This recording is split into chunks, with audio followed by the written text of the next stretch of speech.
Hi, I'm Lina. I will read Making Money.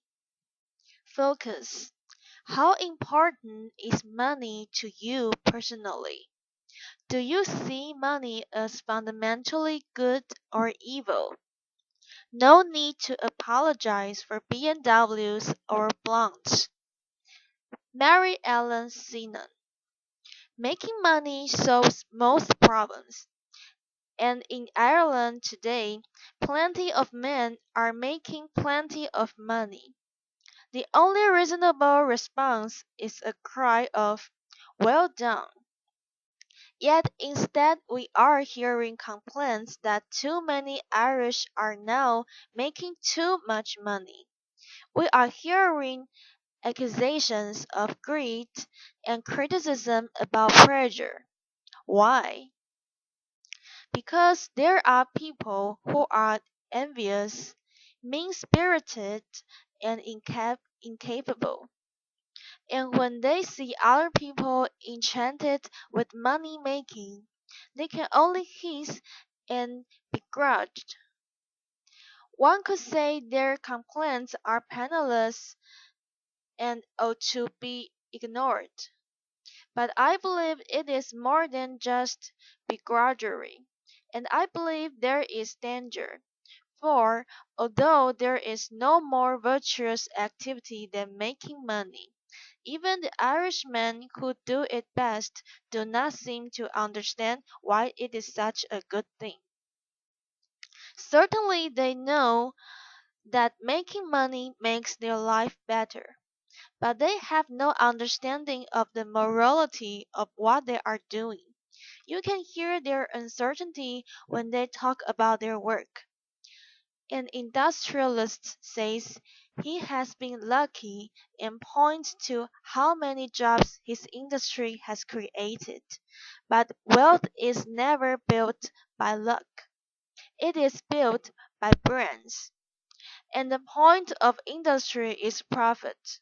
You know a man understands the morality of money when he says, I had the idea for this factory.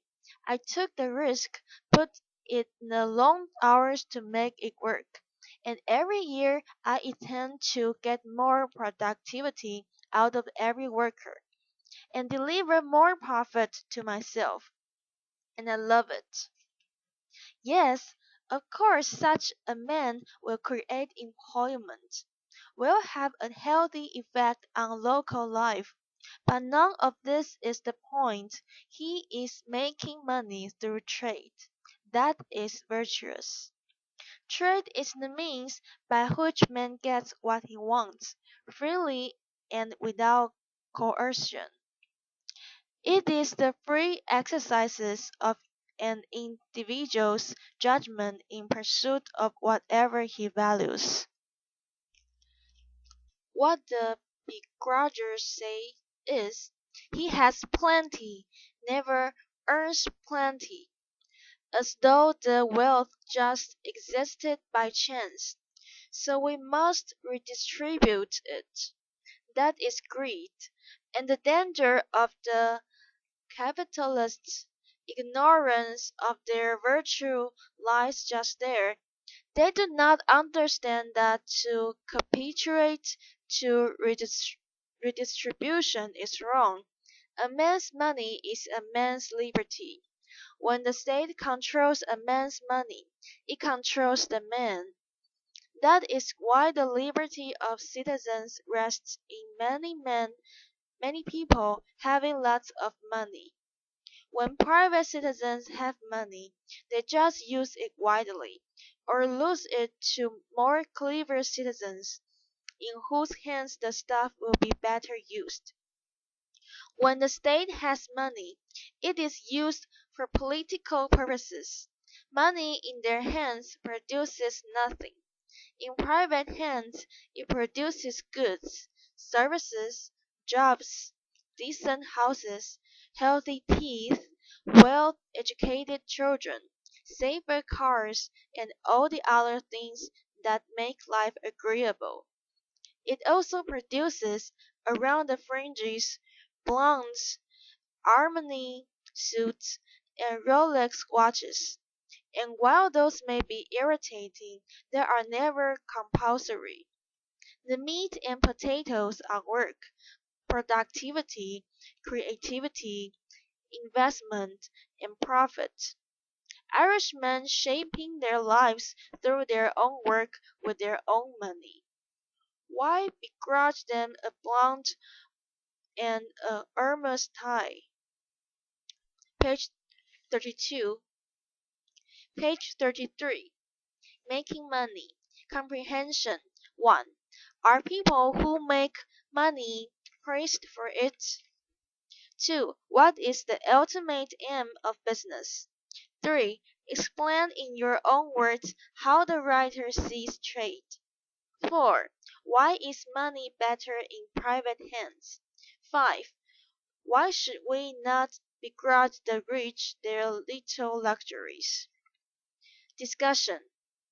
How important is money in your society? What else does your society value? Do you agree with the way the writer sees trade? What kinds of coercion might there be in reality? 3. Can you think of any activity more virtuous than making money? If so, what is it, and why is it more virtuous? 4. Is money ever better used in public hands rather than private hands? 5. Does having money improve life or individuals? 6. Does having money generally have a positive or negative effect on people's character? Justify your answer. Out here a guy could be lifted into thinking that there is more to life than just power or money. Activities.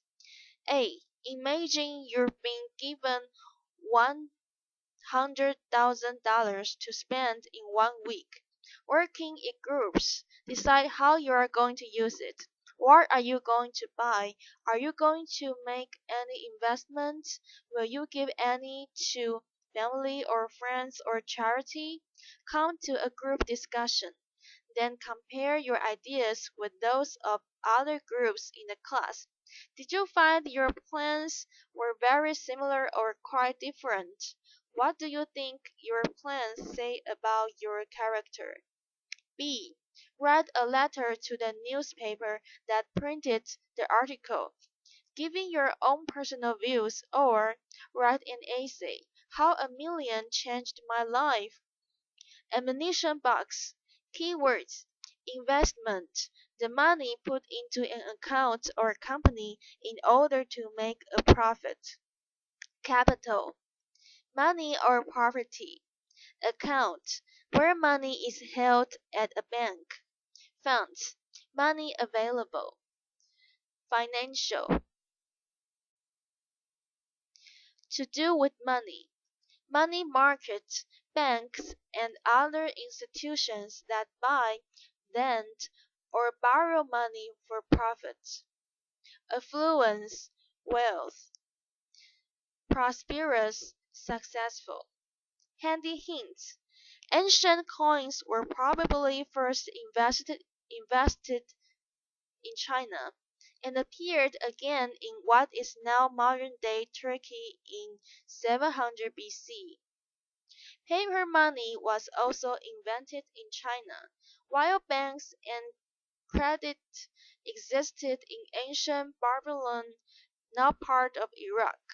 Greece and Rome, all well over 2,000 years ago. The birth of modern capitalist thought is often ascribed to the book Wealth of Nations by Adam Smith, 1776.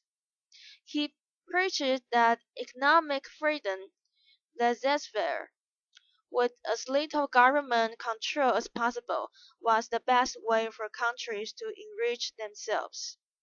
The opposite of this was Karl Marx's Das Kapital, 1867, which argued capitalism meant the concentration of wealth in the hands of a few rich, and that they would be overthrown by revolution and a system of communism, central economic control by a government to achieve a fairer balance.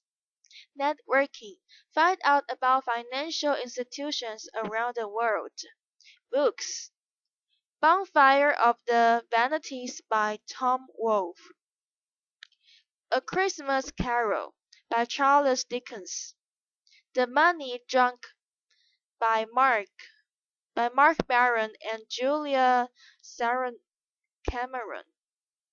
Films. Wall Street, 1987, directed by Oliver Stone. Trading Places, 1983, directed by John Landis. Play, Money by Carol Churchill.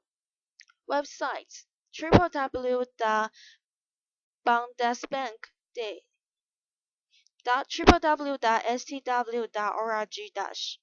www.worldbank.org. Thank you for listening. Bye bye.